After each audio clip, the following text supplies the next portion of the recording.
बिस्मिल्लाहिर्रहमानिर्रहीम।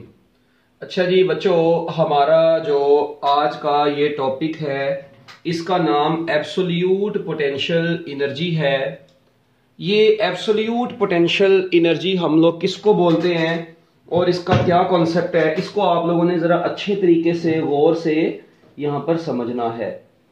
तो बच्चों सबसे पहले तो आप लोगों को ये इसकी डेफिनेशन आनी चाहिए। इसकी डेफिनेशन है जी, amount of energy required to take the body out of earth gravitational field where potential energy with respect to earth is zero is called absolute potential energy. बच्चों वो अमाउंट ऑफ एनर्जी, जिस amount of energy से कोई भी body earth की gravitational field से बाहर निकल जाती है, ठीक है, और वो जगह पर अर्थ के लिहाज से पोटेंशियल एनर्जी क्या हो, जीरो हो, हम लोग बच्चों उस पोटेंशियल एनर्जी को क्या बोलते हैं, एब्सोल्यूट पोटेंशियल एनर्जी बोलते हैं। अच्छा, अब इसका कॉन्सेप्ट आप लोगों ने जरा अच्छे तरीके से समझना है कि इस बात का क्या मतलब है कि एब्सोल्यूट पोटेंशियल एनर्जी जो है जी वो इसका क्या चक्कर क्या है। देखें, अगर आप लोगों को याद हो बच्चों, आप लोगों ने पोटेंशियल एनर्जी का एक फार्मूला पढ़ा था, बड़ा छोटा सा फार्मूला था जी। आपने जो पोटेंशियल एनर्जी का एक पढ़ा था, एक मिनट मैं बस रजिस्टर निकाल लूं अलहदा से। अच्छा बच्चों, आप लोगों ने ना पोटेंशियल एनर्जी का एक फार्मूला पढ़ा था, अगर आपको याद हो बचपन में, वो था जी mgh, ठीक है। अच्छा, अब ये पोटेंशियल एनर्जी का ये जो फार्मूला था ना mgh, बच्चों ये वाला फार्मूला आप लोगों को पता है कि सिर्फ और सिर्फ near the surface of earth hold करता है, और आपको पता है ये फार्मूला सिर्फ वहां तक होल्ड करेगा जहां तक बॉडी जमीन की ग्रेविटेशनल फील्ड में रहेगी, क्योंकि ये जी ग्रेविटेशनल एक्सेलरेशन है। अब जाहिर बात है, जब आप लोग जमीन की ग्रेविटेशनल फील्ड से बाहर चले जाएंगे तो बच्चों वहां पर ये जी क्या हो जाएगा, वहां पर ये जी बच्चों जीरो हो जाएगा। तो इसका मतलब potential energy with respect to earth क्या हो जाएगी, वहां पर जीरो हो जाएगी। जबकि देखें आप लोग, एक बॉडी, ये अर्थ है बच्चों, एक बॉडी को आप लोग यहां पर जमीन से इतना दूर ले गए, सपोज करें यहां तक अर्थ की ग्रेविटेशनल फील्ड थी, ये अर्थ की ग्रेविटेशनल फील्ड सपोज करते हैं ना इस रीजन तक थी, आप लोग उस बॉडी को जमीन की ग्रेविटेशनल फील्ड से बाहर ले गए हैं। तो बच्चों मुझे बताएं, जब आप लोग किसी बॉडी को जमीन की ग्रेविटेशनल फील्ड से बाहर ले जाएंगे तो बच्चों वो बाहर लेके जाना है वहां पर जहां पे potential energy with respect to earth zero है। क्यों जीरो है?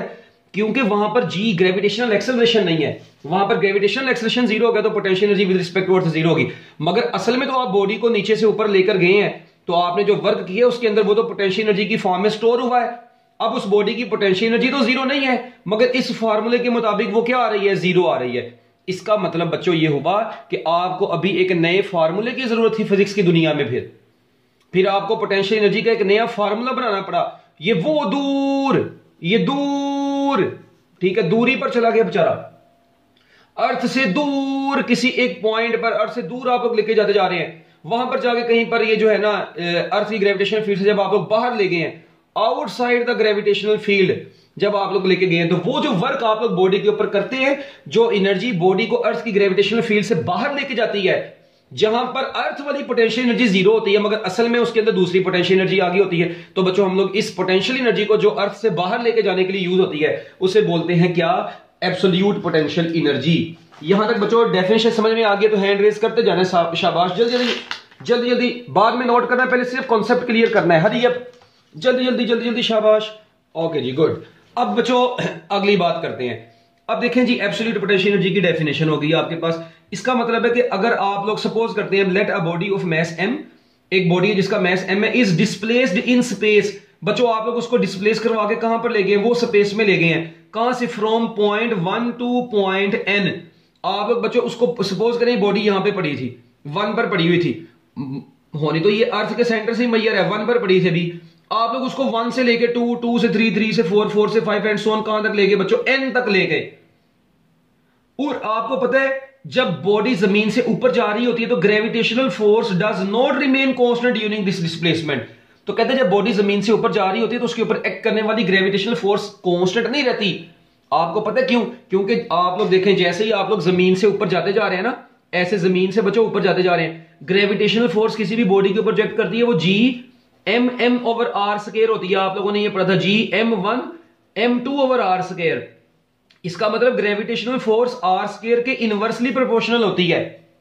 ग्रेविटेशनल फोर्स डिस्टेंस के स्क्वायर की इनवर्सली प्रोपोर्शनल होती है। आप लोग जमीन से ऊपर जाते जाते हैं तो बच्चों ग्रेविटेशनल फोर्स बॉडी के ऊपर एक्ट करने वाली कम होती जाती है। तो बच्चों इसका मतलब है कि ग्रेविटेशनल फोर्स जो किसी बॉडी के ऊपर एक्ट करती है वो कांस्टेंट नहीं रहती जैसे ही बॉडी जमीन से ऊपर जाती है, बल्कि वो आहिस्ता आहिस्ता कम हो रही होती है, क्योंकि ग्रेविटेशनल फोर्स आर स्क्वायर के इनवर्सली प्रोपोर्शनल है। यहां पर capital M mass of earth है, स्मॉल एम उस ऑब्जेक्ट का मैस है जिसको आप लोग जमीन से ऊपर लेकर जा रहे हैं। तो इसका मतलब किसी भी बॉडी के ऊपर एक्ट करने वाली ग्रेविटेशनल फोर्स कांस्टेंट नहीं है। इसका मतलब यहां पर work done by variable force हो रहा है। इसका मतलब बच्चों यहां पे वर्क डन कौन सी फोर्स के अंडर हो रहा है? मैं कह सकता हूं here the work done is under variable force. इसका मतलब है बच्चों ये वर्क डन वेरिएबल फोर्स के अंडर हो रहा है। तो आपको याद है वेरिएबल फोर्स का वर्क कैसे निकालते थे? पूरे पाथ को छोटे छोटे पैचेस में डिवाइड करते थे। तो वही काम अब हम करेंगे। तो बच्चों जैसे ही बॉडी जमीन से ऊपर जाती है 1 से n तक आप लोग लेंगे n। ये पॉइंट n जो है ना, सपोज हम लोग यूजुअली कहते हैं कि ये पॉइंट n वो इंफिनिटी पर कहीं दूर, हमें नहीं ना पता इसका एग्जैक्ट, तो हम लोग इसको इंफिनिटी बोलते हैं, कहीं दूर जमीन से ये पॉइंट है। अब बच्चों जमीन से ऊपर जाते जाते ग्रेविटेशनल फोर्स कांस्टेंट नहीं रही, एक बात। अब बच्चों इसका मतलब हमें वर्क डन यहां पर वेरिएबल फोर्स के अंडर कैलकुलेट करना पड़ेगा। यहां तक एक बात होगी। अच्छा, अब वही पोटेंशियल एनर्जी का जो मैंने भी आपको बात बताई कि बच्चों पोटेंशियल एनर्जी का एक फार्मूला था mgh। This formula holds good. ये फार्मूला सिर्फ उस जगह पर होल्ड करेगा, कहां पर? Where gravitational potential, where gravitational force is constant. ये फार्मूला उस जगह तक होल्ड करता है जहां तक ग्रेविटेशनल फोर्स कांस्टेंट रहती है, और नियर द सरफेस ऑफ अर्थ जहां तक g की वैल्यू 9.8 रहती है। ये फार्मूला पोटेंशियल एनर्जी का बच्चों सिर्फ कहां पर होल्ड करता है? जहां तक g की वैल्यू क्या रहती है? कांस्टेंट रहती है। तो देखिए ना, सारी बात है, g की वैल्यू चेंज हो जाएगी तो ये पोटेंशियल एनर्जी की वैल्यू भी चेंज हो जाएगी। अब ग्रेविटेशनल फील्ड के बाहर g जीरो हो गया तो पोटेंशियल एनर्जी जीरो होगी। इसका मतलब ये वाला बेचारा फार्मूला किसी काम का नहीं है बाप के लिए। ग्रेटर हाइट्स के लिए, जमीन से ग्रेटर डिस्टेंसेस पर जाने के लिए आपको ये वाले फार्मूले की नहीं, एक नई पोटेंशियल एनर्जी के फार्मूले की जरूरत है, और वो हम लोगों ने आज के लेक्चर में डिराइव करना है। यहां तक समझ लग गई है बातें? ये वाला पेज, ये वाला स्लाइड समझ में आ गई तो हैंड रेज कर दें। हर ये बच्चों जल्दी जल्दी आप लोगों की बात के आगे से ही मैंने बात निकालनी है। जल्दी जल्दी शाबाश, मिनट लगाएं। अभी तक मैंने कोई मुश्किल चीज नहीं बताई। बस जमीन की ग्रेविटेशनल फील्ड से किसी भी बॉडी को बाहर लेके जाने के लिए आपने जो एनर्जी देनी है बच्चों, उस एनर्जी को एब्सोल्यूट पोटेंशियल एनर्जी बोलना है। लो जी आओ इधर। अब आप लोग ये ब्यूटीफुल सी डायग्राम बनाएंगे। ये जमीन है, ये अर्थ है बच्चों। अर्थ के मैस को हम लोगों ने कैपिटल M से शो कर दिया है। Mass of the earth capital M से शो कर दिया। अच्छा, एक ऑब्जेक्ट बच्चों पहले यहां पर जमीन से किसी पर्टिकुलर पॉइंट 1 पर रखा हुआ था। अब आप लोग 1 से उसको कहां तक ले गए हैं? n तक ले गए हैं। इसका मतलब है, और यहां पर फोर्स ओवरऑल जो है वो कांस्टेंट नहीं रही, वो तो वेरिएबल फोर्स होती जा रही, फोर्स चेंज होती जा रही है। इसका मतलब आप लोगों ने अगर अब वर्क डन कैलकुलेट करना है तो मुझे बताएं, work done by variable force में आप लोग पूरे पाथ को छोटे छोटे पैचेस में डिवाइड करते थे। तो बच्चों इधर भी यहां पर भी कुछ ऐसा ही करेंगे। अब ये पूरा पाथ है, अब यहां से लेकर यहां तक आप लोग जमीन के सेंटर से लेकर, ठीक है, जमीन के सेंटर से ये मैयर होती है एब्सोल्यूट पोटेंशियल एनर्जी, ये मैस ऑफ द अर्थ है। लो जी बच्चों, अब आप लोग पूरा पाथ यहां तक बन रहा है। पूरे पाथ को छोटे छोटे पैचेस के अंदर आप लोगों ने डिवाइड कर देना है। ये देखो, पूरे पाथ को अब आप लोगों ने बच्चों छोटे छोटे पैचेस के अंदर क्या करना है? डिवाइड करना है। हर पैच का वर्क निकालो, सारों को ऐड कर दो, टोटल वर्क डन आ जाएगा आपके पास। और वो जो टोटल वर्क डन आएगा उसी को हम लोग बोलेंगे एब्सोल्यूट पोटेंशियल एनर्जी। एक बार दोबारा सुने। अब आप लोगों ने बच्चों क्या काम करना है? सपोज करें यहां पर 1 था, फिर आया 2, 3, 4, 5 एंड सो ऑन, और n तक आप लोग जा रहे हैं। तो बच्चों आप लोग क्या काम करेंगे? आप लोग पूरे पाथ को छोटे छोटे पैचेस में डिवाइड कर लेंगे। हर पैच का आप लोग फिर सेंटर ऑफ अर्थ से वर्क निकालेंगे, उन सबको ऐड कर देंगे। वो जो टोटल वर्क आएगा वही वर्क तो एब्सोल्यूट पोटेंशियल एनर्जी कहलाएगा। तो ये देखें, अब हम लोगों ने यही काम यहां पर करना है बच्चों। In order to calculate the work done from 1 to n, बच्चों आप लोगों ने जो वर्क डन करना है 1 से लेकर कहां तक का? n तक का, ठीक है। अब 1 से n तक का जो आपने वर्क करना है, इसके लिए आपको क्या करना पड़ेगा? डिवाइड द होल पाथ, पूरे पाथ को n स्मॉल स्टेप्स में डिवाइड करें, ठीक है। आप लोगों ने बच्चों क्या काम करना है? पूरे पाथ को n स्मॉल स्टेप्स में डिवाइड करना है, और हर स्टेप की जो लेंथ है वो कितनी होगी? Delta r। ये कैसे? ये देखें, ये 1 है, ये 2 है। 1 से 2 के दरमियान का जो डिस्टेंस होगा वो डेल्टा आर नहीं होगा। इसी तरह 2 से 3 के दरमियान का डिस्टेंस भी डेल्टा आर होगा। इसी तरह बच्चों 3 के आगे 4 भी आ रहा होगा कहीं पर, तो 3 से 4 के दरमियान का डिस्टेंस जो होगा वो डेल्टा आर होगा। इसका मतलब हर 2 स्टेप्स के दरमियान में जो डिस्टेंस होगा वो कितना होगा, डेल्टा आर होगा। अच्छा, और आप लोग मजे की बात देखें, अगर एंड वाला पॉइंट n है तो ऑब्वियस सी बात है बच्चों उससे पीछे वाला n-1 ही होगा। अगर बच्चों एंड वाला क्या है n, तो उससे पीछे वाला क्या होगा, n-1 होगा। वो कैसे, ये देखो ना यार, अगर ये सपोज करो 100 होता तो ऑब्वियस सी बात है अगर ये 100 है तो ये पीछे वाला 99 ही होगा यार, क्योंकि देखो 1 से 2, 2 से 3, 3 से 4, एंड पर 100, तो 100 से पीछे 99 ही होगा। मगर अब उसको हमने 100 नहीं लिखा, अगर एंड वाला n है तो पीछे वाला n-1 होगा, उससे पीछे वाला n-2 होगा, n-3 होगा। लो जी, आप लोगों ने पूरे, अब आप लोगों ने 1 से लेकर n तक का जो टोटल वर्क कैलकुलेट करना है वो, उसमें आपने क्या करना है, पूरे पाथ को n स्मॉल स्टेप्स में डिवाइड किया, छोटे छोटे टोटों में डिवाइड किया।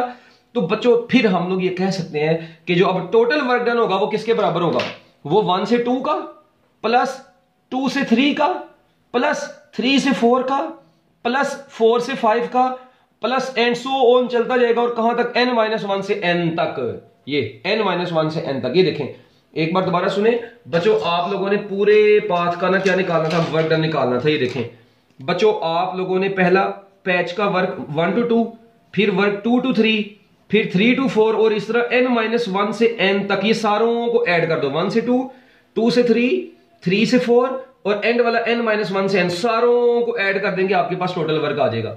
अब बच्चे कहते हैं सर जी ये तो 1 से n तक आया, और ये कहां पे गया। अक्सर बच्चों के दिमाग में ये सवाल आता है, वो चरसी लोगो, ओ भाई ये 1 से 2 तक का निकालेंगे तो वो अर्थ के सेंटर से ही बेसिकली निकलेगा, तो ये सेंटर से ही बेसिकली मैयर हो रहा है। 1 से 2 का वर्क अर्थ के सेंटर से मैयर करेंगे भी, आप लोग आगे दिखेंगे भी, तो मैयर वो अर्थ के सेंटर से शुरू होकर आप लोग वो एंड तक की कर रहे हैं, तो 1 से 2 के अंदर ही वो इतना सा डिस्टेंस आ जाएगा, फिर 2 से 3 का, फिर 3 से 4 का, और इस तरह n-1 से n तक का। यहां तक ये दूसरी स्लाइड समझ आई बच्चों? जल्दी जल्दी हैंड रेज कर दें, बहुत आसान बात बताई है मैंने, अभी तक कोई मुश्किल चीज आप लोगों को नहीं बताई इसमें।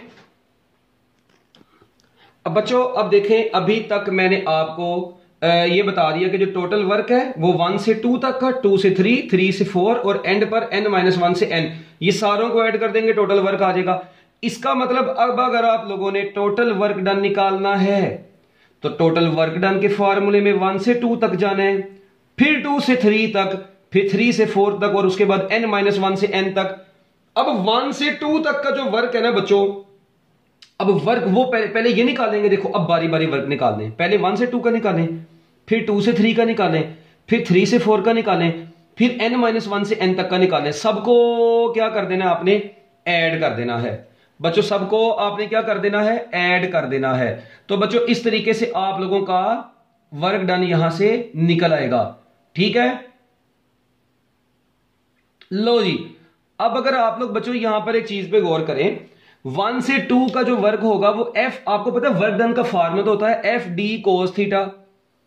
वर्क डन का फॉर्मूला क्या होता है, एफ डी कोस थीटा। अब मुझे बताएं f यहां पर क्या चीज है। f तो आपको पता है, जब बॉडी को 1 से 2 तक लेकर गए हैं तो बच्चों 1 से 2 तक जो फोर्स लगी, ग्रेविटेशनल फोर्स है ना, तो ग्रेविटेशनल फोर्स का फॉर्मूला क्या होता है, आप लोगों को भी मैंने बताया भी था, Gm1m2/r²।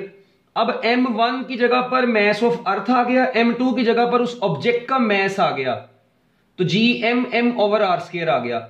और अब देखें 1 से 2 तक का जो डिस्प्लेसमेंट है, सिर्फ 1 से 2 तक का, वो डिस्प्लेसमेंट तो बच्चों ये होगा ना डेल्टा आर। सिर्फ 1 से 2 तक का डिस्प्लेसमेंट कितना है, डेल्टा आर है। और बच्चों 1 से 2 तक जाते वक्त देखें आप लोग ऊपर को जा रहे हैं, ग्रेविटेशनल फोर्स नीचे को लग रही है, तो 1 से 2 तक जो एंगल बनेगा वो 180 डिग्री का बनेगा।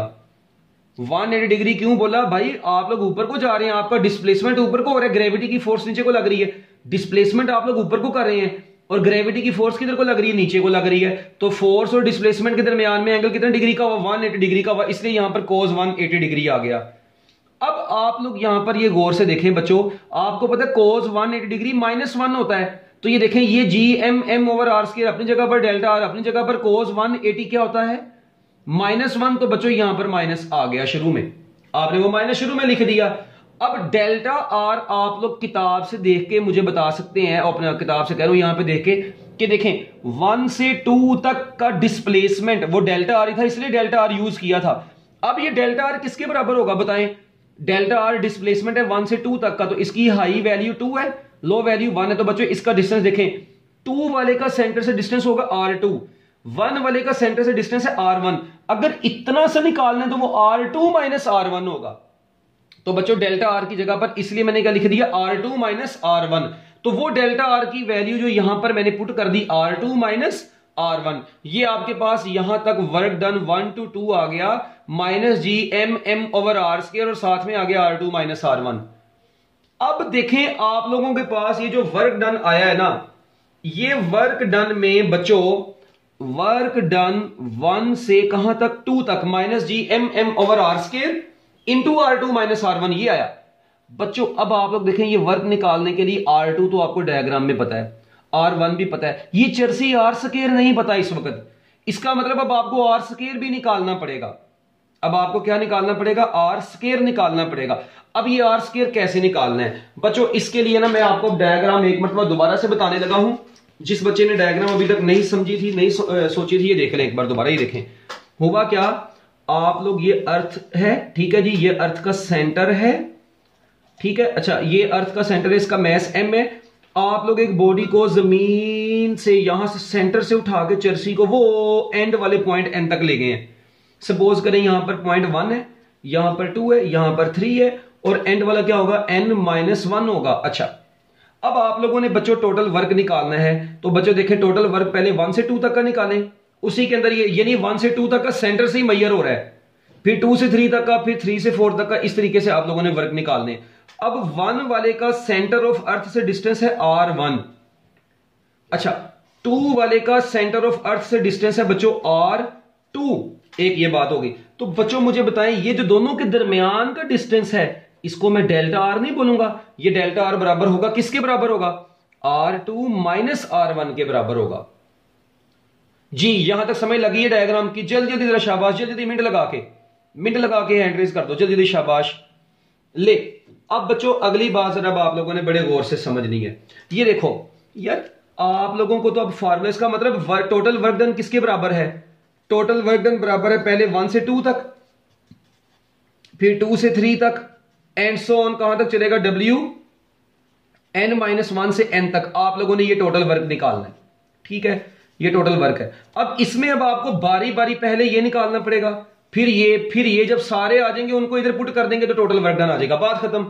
और यही टोटल वर्क डन आपकी एब्सोल्यूट पोटेंशियल एनर्जी कहलाएगा। अब 1 से 2 तक का निकालने के लिए आप 1 से 2 तक का निकालने के लिए क्या काम कर रहे हैं आप लोगों ने बच्चों, 1 से 2 तक का निकालना है ना वर्क डन। तो अब देखिए W1 to 2 किसके बराबर होगा, फोर्स क्या है, फोर्स जो है वो G-M-M ओवर R स्क्वायर, और डिस्प्लेसमेंट यहां पर 1 से 2 तक का कितना है, डेल्टा आर, और कोस 180 डिग्री। कोस 180 डिग्री क्यों आया, क्योंकि बॉडी ऑपोजिट डायरेक्शन में जा रही है। ओके तो ये कोस 180 -1 होता है तो minus G-M-M over R square, और साथ में आ गया डेल्टा आर। अब बच्चों डेल्टा आर यहां पर किसके बराबर आया, डेल्टा आर बराबर आ गया जी R2 माइनस R1 के।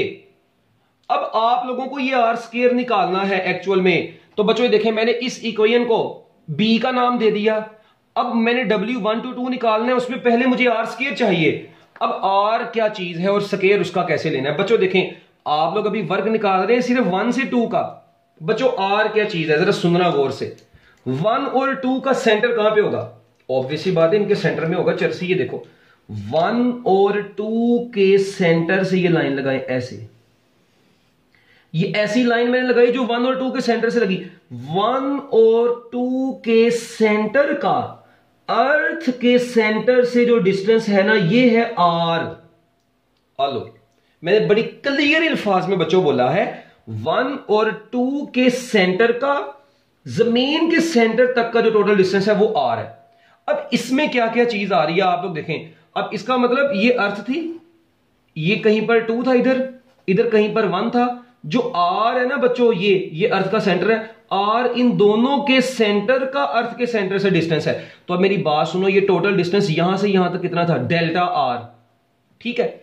आप सिर्फ अगर ये वाला डिस्टेंस निकालना चाहते हैं अब ये वाला, तो बच्चों मेरी बात सुनो, इतना सा जो डिस्टेंस होगा वो डेल्टा आर बाई टू होगा, और नीचे वाला तो R1 है, क्योंकि 1 तक का डिस्टेंस तो R1 है, और ऊपर वाला टोटल डेल्टा आर नहीं, अब डेल्टा आर बाई टू है। इसका मतलब इस डायग्राम से मैं ये कह सकता हूं कि R किसके बराबर आएगा, R1 इधर से इतना plus delta R by to जो नेक्स्ट ऊपर बना है हाफ। तो ये जो स्मॉल r है ना बच्चों, डायग्राम से देख के ये R1 plus delta R by two आ रहा है। ये काम की बात थी। बस देखें, यहां से एक बार दोबारा बता रहा हूं, उसके बाद नहीं बताऊंगा, ठीक है, अपने दिमाग का इलाज करवा लें। ये R क्या चीज है, इन दोनों के सेंटर का, जमीन के सेंटर से यहां तक का डिस्टेंस कितना होगा, सिर्फ यहां तक का टोटल था डेल्टा आर, तो ये वाला तो ऑब्वियस ही बात है डेल्टा आर बाई टू होगा। उसके बाद नीचे वाला ये जो बच गया, ये कितना बच गया, R1, तो R1 और डेल्टा आर बाई टू मिलकर क्या बना रहे हैं, R बना रहे हैं। तो R है 1 और 2 के सेंटर का, अर्थ के सेंटर से डिस्टेंस। बस ये देखो, यही मैंने लिखा है, from figure R is equal to R1 plus delta R by 2। जी बच्चों, डन हो गया यहां तक, जल्दी जल्दी बता देना। ये मैंने लिख दिया R1 plus delta R by 2। Okay बच्चों, लो जी, अब देखें, अब आप लोगों ने क्या काम करना है, दोनों साइड्स पर देखें, आपने तो आर स्क्वायर निकालना है, तो आर स्क्वायर निकालने के लिए आप लोग दोनों साइडों पर स्क्वायर ले लें।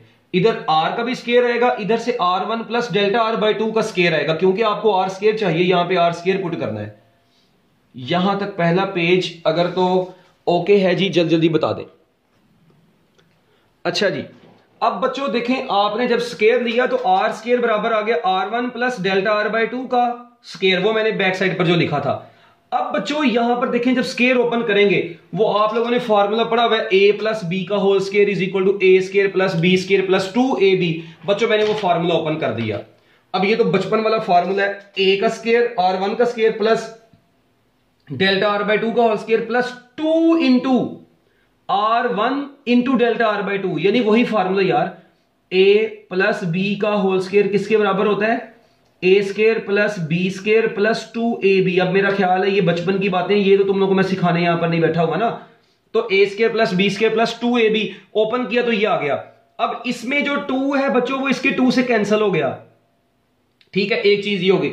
अच्छा, अब मैंने एक बड़ी जबरदस्त चीज यहां पर लिखी है कि ये डेल्टा आर बाई टू का जो स्क्वायर है ना बच्चों, ये निगलेक्ट कर दें, इसके ऊपर मट्टी पाओ मैंने लिख दिया है। उसकी क्या वजह है, वो क्यों मैंने ऐसा लिखा है, ये देखें। आप लोग मुझे एक बात बताओ, डेल्टा आर बच्चों, डेल्टा आर होता है स्मॉल चेंज इन डिस्प्लेसमेंट, ये पहले ही बड़ा छोटा है। आप लोग इसको 2 पर डिवाइड करेंगे, ये और छोटा हो जाएगा, और इसका जब आप लोग फिर बाद में स्क्वायर लेंगे, वो और भी छोटा हो जाएगा। छोटी सी चीज का स्क्वायर लेना, एक चीज पॉइंट में हो, उसका स्क्वायर ले, वो और छोटी होती है, तो बच्चों उसको वैसे ही आप लोग फिर निगलेक्ट कर दो। ये देखें, फॉर एग्जाम्पल मैं आप लोगों को कहता हूं जी, फॉर एग्जाम्पल, ये अक्सर लोगों को यहां पर जो दौरा पड़ता है ना, मैं आपको कहता हूं यार, लेट वी से डेल्टा आर इज 0.1 मीटर।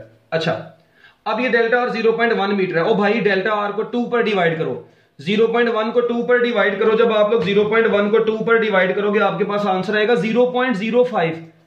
अच्छा, ये और छोटा आ गया। फिर बच्चों इसका आप लोग ले लें स्क्वायर, जब बच्चों आप लोग इसका स्क्वायर लेंगे, अच्छा अब आप लोग इसका क्या ले लें, डेल्टा आर बाई टू का स्क्वायर लें, यानी 0.05 का स्क्वायर लो, तो यार वो आंसर आ जाएगा 0.0025। यार मुझे बताओ, वैल्यू 0.1 थी, डेल्टा आर की वैल्यू 0.1 थी, और इस पूरे प्रोसेस के बाद वो 0.0025 हो गई है इसका। और अगर ये और छोटी होती तो आंसर और भी छोटा आना था। इसका मतलब कोई चीज बड़ी छोटी हो, उसको 2 पे डिवाइड करें तो वो और छोटी हो जाती है, उसका स्क्वायर लें तो वो और छोटी हो जाती है। उसको बच्चों हम लोग फिर वैसे ही क्या कर देते हैं, निगलेक्ट कर देते हैं। तो ये डेल्टा आर बाई टू का पूरा फैक्टर हमने वैसे ही क्या कर दिया बच्चों, निगलेक्ट कर दिया। अब जब ये निगलेक्ट हो जाएगा, इसकी जगह पर 0 आ जाएगा, ये 2 से कट गया हुआ था, पीछे R1 बच गया और डेल्टा आर बच गया। अब डेल्टा आर अभी आपने डायग्राम में देखा था, वो R2 माइनस R1 होता है। मैंने डेल्टा आर की जगह पर R2 माइनस R1 पुट किया, उसके बाद ये R1 अब बारी बारी मल्टीप्लाई करवा दिया। ये R1 R2 से भी मल्टीप्लाई हुआ, ये R1 R1 से भी मल्टीप्लाई हुआ, ये बन जाएगा R1 R2, ये बन जाएगा माइनस R1 का स्क्वायर। माइनस R1 का स्क्वायर इस प्लस R1 के स्क्वायर से कट गया, तो आपके पास R स्क्वायर बचा R1 R2। Just mathematical calculation की तो आपके पास R स्क्वायर आ गया R1 इंटू R2, ये आ गया बच्चों आपके पास। तो लो जी, ये R स्क्वायर आया R1 इंटू R2, ये आ गया। इसको आपने अब कहां पर पुट करना था, वो जो पीछे में इक्वेशन नंबर बी नहीं बना के आया था, उस इक्वेशन नंबर बी में R स्क्वायर की जगह पर ये पुट कर दें। जब आप लोग इसको उधर पुट करेंगे तो माइनस जी एम एम, नीचे आर स्क्वायर था उसकी जगह पर R1 R2 आ गया, ये R1 R2 आया और ये R2 माइनस R1 अपनी जगह पर। क्या मैं इसी R1 R2 को इसके नीचे लिख सकता हूं R2 माइनस R1 की जगह पर? बिल्कुल लिख सकता हूं। जब मैं इस पूरी चीज के नीचे इसको R1 R2 को लिख दूंगा, अब आप लोग R2 को बारी बारी डिवाइड करवाएं। पहले R2 को R1 R2 से डिवाइड करवाएं, फिर R1 को R1 R2 से डिवाइड करवाएं। यानी अब आप लोगों ने R1 R2 को दोनों के नीचे बारी बारी डिवाइड करवाना है। तो ये बन गया R2 over R1 R2 minus R1 over R1 R2। ये R1 R2 दोनों के नीचे डिवाइड हुआ तो ये आ गया। अब इधर से R2 R2 से कट गया, R1 R1 से कट गया, आपके पास बचा 1 over R1 minus 1 over R2। लो जी, ये आपके पास बच गया minus 1 over R1 minus 1 over R2। ये आया है आपके पास वर्क डन 1 से 2 तक का। ये आया है बच्चों आपके पास वर्क डन कहां से कहां तक का? 1 to 2 का वर्क आया है बच्चों। इसी तरह आप लोगों ने वर्क डन निकालना है 2 से 3 का। अब 2 से 3 का क्या होगा? मैं सारी कैलकुलेशन नहीं दोबारा करूंगा। मैं क्या काम करूंगा बच्चों? मैं सारी कैलकुलेशन तो अब दोबारा करने से रहा। यहां पर 1 से 2 था तो यहां पर 1 था, यहां पर 2 था। ये 2 नंबर तरीका, इसको सिमेट्री बोलते हैं, बाय सिमेट्री। अच्छा, अब 2 से 3 का निकालना है तो इधर 2 आ जाएगा, इधर 3 आ जाएगा। 3 से 4 का निकालना है तो इधर r के साथ 3 आ जाएगा, इधर r के साथ 4 आ जाएगा। इसी तरह अगर n-1 से n तक का निकालना है तो इधर r के साथ n-1 आ जाएगा, इधर r के साथ n आ जाएगा। लो जी बच्चों, ये मैंने 1 से 2, 2 से 3, 3 से 4, 4 से 5, n-1 से n, ये सारे वर्क निकाल लिए बारी बारी।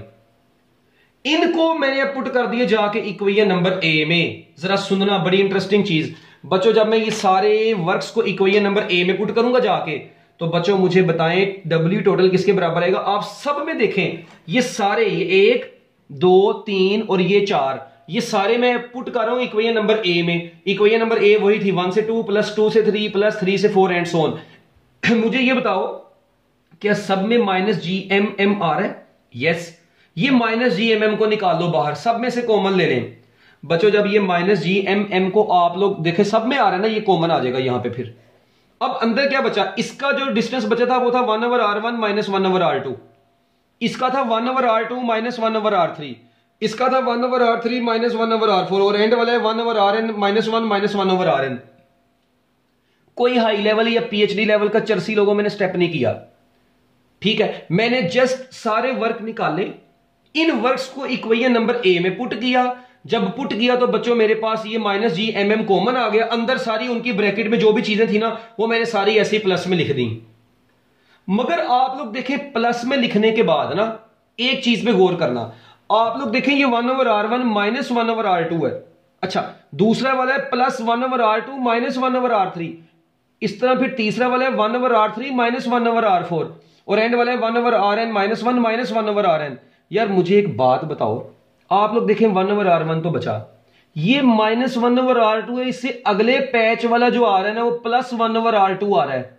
थोड़ा गौर से देखना, इसका मतलब ये माइनस 1 ओवर R2 ये प्लस 1 ओवर R2 से कट गया। इसी तरह देखो, ये माइनस 1 ओवर R3 है, इसके आगे आ रहा है प्लस 1 ओवर R3। ये minus 1 over R3 plus 1 over R3 से कट गया।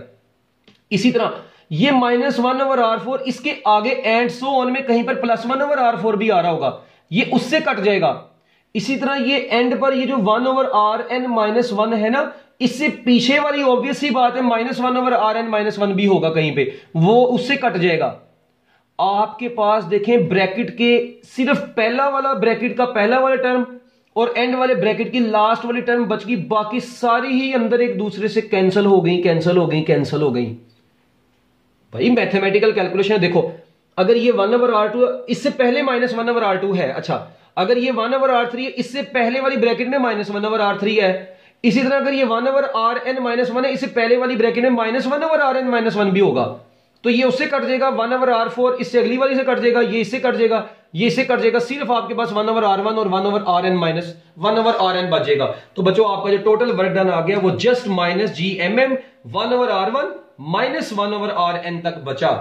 जी यहां तक समझ लगी बच्चों? हरी अब जल्दी जल्दी बता देना, जल्दी जल्दी।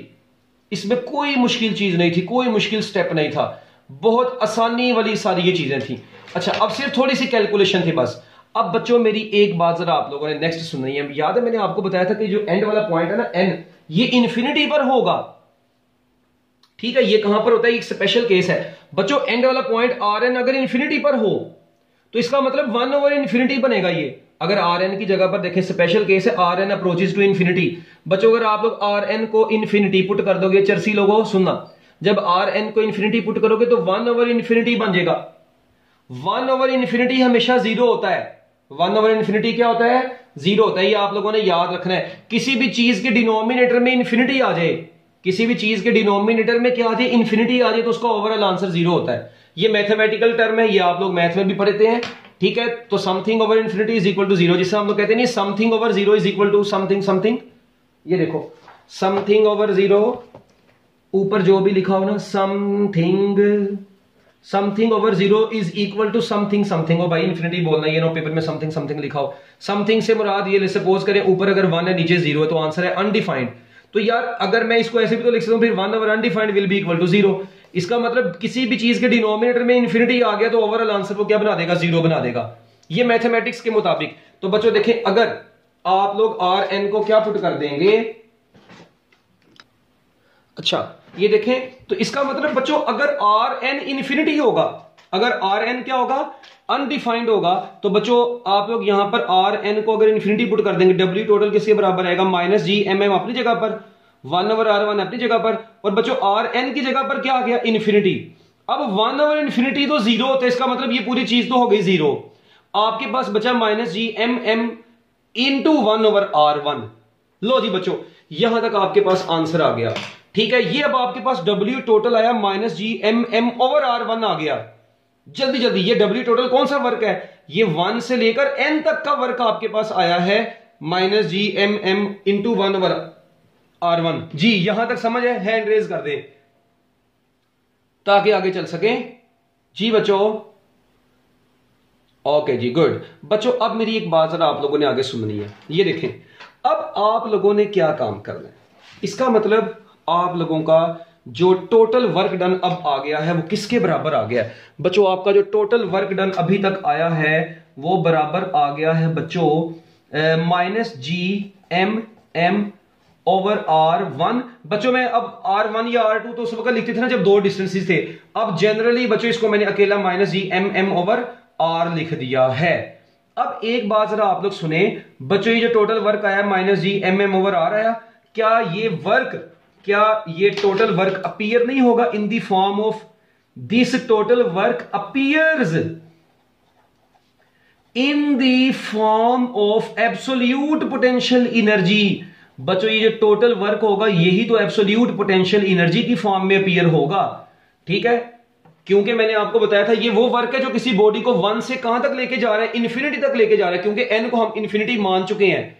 तो बच्चों जब n इन्फिनिटी बन गया उस वक्त ये टोटल वर्क डन अपीयर होगा एब्सोल्यूट पोटेंशियल एनर्जी की फॉर्म में। और फिजिक्स की दुनिया में एब्सोल्यूट पोटेंशियल एनर्जी को U से रिप्रेजेंट किया जाता है, जो कि बराबर आया minus G M M divided by R. So that is your final formula to calculate absolute potential energy. तो बच्चों ये है जी आपका एब्सोल्यूट पोटेंशियल एनर्जी कैलकुलेट करने का final formula. Absolute potential energy को फिजिक्स की दुनिया में हम लोग किससे रिप्रेजेंट करते हैं, U से रिप्रेजेंट करते हैं, इसलिए मैंने लिख दिया minus G M M over R. बच्चों अब मुझे ये बताएं आप लोग जल्दी जल्दी कि यहां पर जी आर क्या चीज है। बच्चों आर यहां पर होता है distance of the body from centre of earth. बच्चों जमीन के सेंटर से ये डिस्टेंस होता है। ये एम क्या चीज होता है, ये एम होता है बच्चों मैस ऑफ द बॉडी। बच्चों ये कैपिटल एम क्या चीज होती है, ये होता है मैस ऑफ अर्थ। और ये यू क्या होता है, इसको बोलते हैं एब्सोल्यूट पोटेंशियल एनर्जी, मैं एपीई लिख रहा हूं। और ये जी जो होता है बच्चों, ये जी ग्रेविटेशनल कांस्टेंट होता है। बच्चों ये जी क्या होता है, ग्रेविटेशनल कांस्टेंट होता है। अच्छा अब अक्सर बच्चे कहते हैं सर जी इस फार्मूले में ये जो नेगेटिव का साइन है ना, इसकी नहीं हमें समझ आ रही कि ये नेगेटिव का साइन क्या शो करता है। तो बच्चों ये लो मैं इसको लिखने लगा हूं, negative sign shows attraction. Negative sign shows attraction, ये अर्थ की अट्रैक्शन को शो करता है। क्या मतलब है यार इस बात का, ये देखें आप लोग अब इस चीज को अगर समझना है, ठीक है, ये अट्रैक्शन को कैसे शो करता है, ये मैं आपको वैसे ही एक छोटा सा नोट दे रहा हूं, ठीक है, ऑक्सिलरी कॉलेज की तरफ से। आप लोग ये देखें यार, अगर देखो, अगर एक चीज O प्लस दूसरी भी O प्लस, वैसे ही एक एग्जांपल के तौर पे एक O माइनस दूसरी भी O माइनस, एक है प्लस दूसरी है माइनस, पहली है माइनस दूसरी है प्लस, चलो मुझे बताओ प्लस प्लस का आंसर क्या आता है? रिपल्शन होती है ना, अच्छा रिपेल होता है। अच्छा माइनस माइनस को भी क्या करता है? रिपेल करता है। मगर आप लोग देखें प्लस प्लस का आंसर प्लस ही होता है, माइनस माइनस मिलके क्या बनाता है? प्लस ही। अच्छा मगर प्लस माइनस मिलके बच्चों क्या करता है? अट्रैक्ट करता है। माइनस प्लस भी मिलके क्या करता है? अट्रैक्ट करता है। मगर प्लस माइनस का आंसर माइनस होता है, माइनस प्लस का आंसर भी माइनस होता है। आप लोग देखें बच्चों ओवरऑल, अब जरा चीज पे गौर करना, रिपल्शन का जो आंसर आ रहा है वो पॉजिटिव ही आ रहा है, अट्रैक्शन का जो आंसर आ रहा है वो नेगेटिव ही आ रहा है। क्या ख्याल है? इसका मतलब हम लोग कह सकते हैं कि नेगेटिव साइन किसको शो करता है? हमेशा यूजुअली अट्रैक्शन को शो करता है फिजिक्स में, और प्लस का साइन रिपल्शन को शो करता है। तो इसलिए ये नेगेटिव का साइन यहां पर हम लोग बोलते हैं। और आपको पता है जमीन की ग्रेविटेशनल फील्ड तो अट्रैक्टिव होती है, वो किसी भी बॉडी को अपनी सेंटर की तरफ खींच रही होती है, तो ये नेगेटिव का साइन अट्रैक्शन को शो करता है। जी बच्चों, यहां तक बातें समझ आ गई हैं? जल्दी जल्दी, मैं ये टॉपिक के ऊपर इतना जोर इसलिए लगा रहा हूं, ये बच्चों को बड़ा मुश्किल लगता है। देखें अब अभी तक की जो ओवरऑल समरी है ना, अभी तक की जो ओवरऑल समरी है वो क्या आप लोगों ने पढ़ी है बच्चों? अभी तक की ओवरऑल समरी, ये पेपर में लिखनी है आप लोगों ने, ये भी नहीं लिखना पेपर में। ये देखें ओवरऑल समरी बच्चों ये है। देखें सबसे पहले हम लोगों ने क्या निकाला? सबसे पहले टोटल वर्क निकाला, डिवाइड किया पूरे पाथ को 1 से 2 में, फिर बच्चों 2 से 3 में, ठीक है, फिर बच्चों एंड सो ऑन कहां तक गए हम लोग? n-1 से, बोलते जाओ जरा साथ साथ, अब n तक गए। फिर आप लोगों ने बच्चों यहां पर वर्क डन 1 से 2 तक का निकाला, 1 से 2 का वर्क निकाला, तो बच्चों 1 से 2 का आया एफ डी कोस थीटा, ये था। मगर जब यहां पे फोर्स पुट की G M over R square, ये अपना माइक ऑफ करो भाई, उसके बाद डी की जगह पर आया बच्चों डेल्टा आर, और कोस 180 डिग्री आया, कोस 180 डिग्री -1 होता है। तो आपका 1 से 2 का जो वर्क आया वो just minus G M over R square, और साथ में क्या आ गया? R2 माइनस R1 आया। फिर आप लोगों ने डायग्राम में से, फिगर में से आर स्क्वायर निकाला। जब आप लोगों ने आर स्क्वायर निकाला तो आपने देखा वो R1 R2 आया। जब आप लोगों ने ये आर स्क्वायर निकाल के इधर पुट किया बच्चों, तो देखो आपका टॉपिक कितना आसान हो गया। यहां पर ये आर स्क्वायर की जगह पर R1 R2 आया, मैंने उसको R के नीचे ही लिख दिया। R2 माइनस R1 के नीचे आ गया R1 R2। फिर मैंने बारी बारी इन दोनों को डिवाइड करवा दिया। जब मैंने इन दोनों को डिवाइड करवाया R1 R2 माइनस ये R1 divided by R1 R2, फिर आपने देखा कि ये कट गए, जो कट गया वो कट गया, जो बच गया वो 1 over R1 minus 1 over R2 बचा। तो ये आपके पास वर्क डन 1 से 2 तक का आ गया। फिर आप लोगों ने बच्चों इसी तरह वर्क 2 से 3 कैसे निकाला? जल्दी ये बताएं, आप लोगों ने 2 से 3 वर्क कैसे निकाला? 1 over R2 minus 1 over R3 लिख के। और बच्चों एंड वाला वर्क आप लोगों ने कैसे निकाला? WN माइनस 1 से n तक का वर्क कैसे निकाला? Minus G M 1 over RN minus 1 over RN। लो जी, ये आप लोगों ने सारे वर्क कैलकुलेट कर लिए। जब आप लोगों ने ये सारे वर्क क्या कर लिए? कैलकुलेट कर लिए, वो ऊपर वाली जो इक्वेशन थी ना ये वाली, उसमें जाके पुट कर दिया इनको। जब आप लोगों ने पुट किया माइनस जी एम सब में से क्या आ गया? बोलते जाओ, कॉमन आ गया। तो बच्चों आपके पास W टोटल किसके बराबर आ गया? अब देखें माइनस जी एम सब में से कॉमन आ गया। अब मजे की बात देखें, इसमें आ रहे हैं माइनस 1 ओवर R2, इसमें आ रहा है प्लस 1 ओवर R2, कट गया जब इनको ऐड करेंगे। इसमें आ रहा है माइनस 1 ओवर R3, आगे वाले में आएगा प्लस 1 ओवर R3, कट जाएगा। आपके पास सिर्फ 1 ओवर R1 बचेगा ये, और एंड वाला बचेगा माइनस 1 ओवर RN। और बच्चों अगर RN आप लोग इन्फिनिटी पर ले जाएंगे तो आपका टोटल वर्क डन बराबर आ जाएगा minus G M over R। ये कब आएगा? जब आप लोग कहां पे पहुंचेंगे होंगे? RN को कहां पर ले गए होंगे? इन्फिनिटी पर ले गए होंगे। और इसी वर्क को आप लोगों ने बाद में क्या बोल दिया? एब्सोल्यूट पोटेंशियल एनर्जी बोल दिया। यकीन मानो अगर तुम लोगों को अभी भी ये कैलकुलेशन आना समझ आए तो भाईजान ये सीधी, ठीक है, हाँ ठा कर दी बस, और कोई हल नहीं है तुम लोगों का। मैंने जितनी डिटेल में इसको समझा दिया है। लो जी बच्चों, अब मेरी बात सुने जरा। अब ना यहां पर एक कंफ्यूजन है, बच्चे कहते हैं सर जी एब्सोल्यूट पोटेंशियल एनर्जी, याद रखिएगा मैंने बताया it is always measured from centre of earth. Always मयर्ड। बच्चों इसको हमेशा हम लोग मयर करते हैं, always मयर्ड from centre of earth. बच्चों ये हमेशा जमीन के सेंटर से मयर होती है, ये याद रखनी है आप लोगों ने एक बात। अच्छा, और दूसरी बात और देखे ना आपने, सेंटर से मयर की, मुझे बताओ जमीन से ऊपर जाते जाते ये यू बढ़ता जाएगा, ये कम होगा? जमीन से ऊपर जाते जाएंगे, ये यू बढ़ता जाएगा, ये कम होगा? जल्दी जल्दी बताना। हाँ जी, जमीन से ऊपर जाते जाएं तो ये यू बढ़ता जाता है, ये कम होता जाता है? अच्छा जी, ये कहते हैं जी बढ़ता जाएगा। अच्छा ठीक है, अभी देख लेते हैं।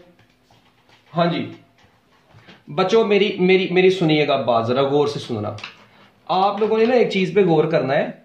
ये देखें, बच्चे कहते हैं सर जी यू का आर के साथ तो इनवर्स रिलेशन आ रहा है। यू का आर के साथ क्या रिलेशन आ रहा है? इनवर्स। और भाई मेरी बात सुने, यू का आर के साथ इनवर्स रिलेशन है, बट यहां पर नेगेटिव का साइन तो है ना इनके दरमियान में। यू का आर के साथ इनवर्स रिलेशन है बट विद नेगेटिव साइन। बच्चों यहां पर कौन सा साइन है? नेगेटिव का साइन है।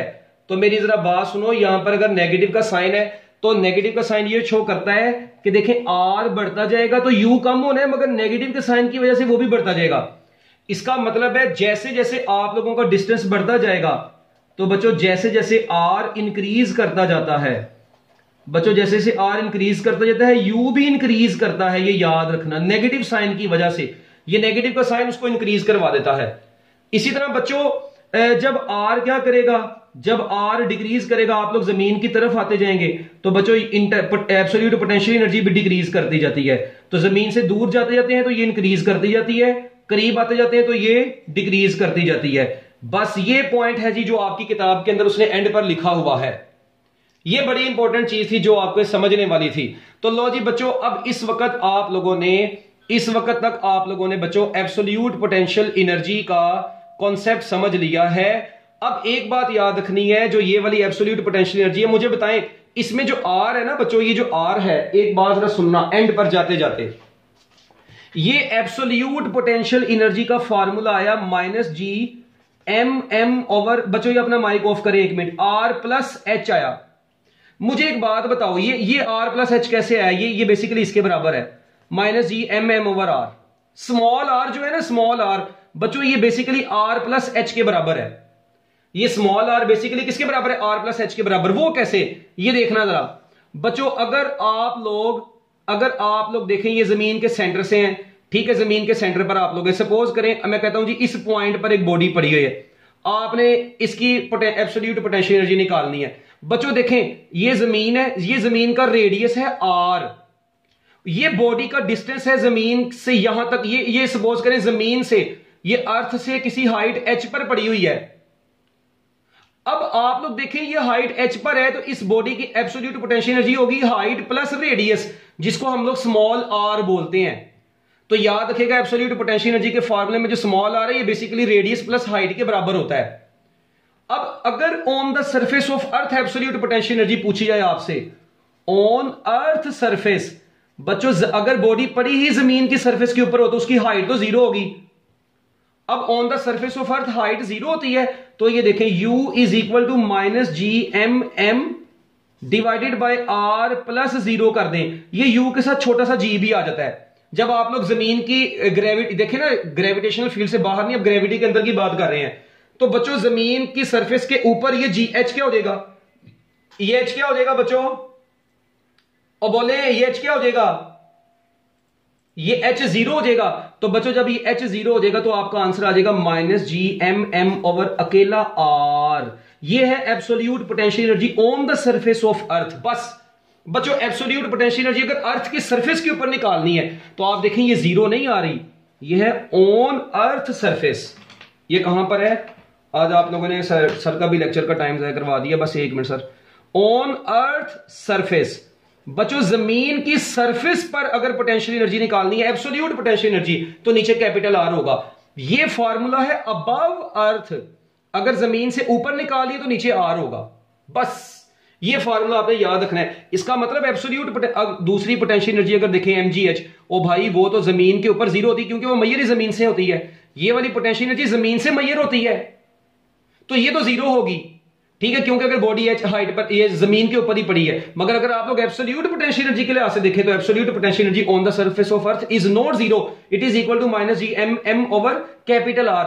वेरी वेरी इंपॉर्टेंट एमसीक्यू, ये बहुत इंपॉर्टेंट एमसीक्यू है, अक्सर औकात पेपर में आया होता है कि absolute potential energy on the surface of अर्थ क्या होती है। तो लो जी बच्चों, अगर अब आप लोग टॉपिक सारा किताब से अच्छे तरीके से पढ़ लेंगे तो आपको मेरा बोला हुआ एक एक लफ्ज किताब के अंदर मिल जाएगा। एक एक लफ्ज किताब के अंदर लिखा हुआ है, मैं कल आप लोगों से ये लॉन्ग क्वेश्चन भी लिखवाऊंगा। अल्लाह हाफिज।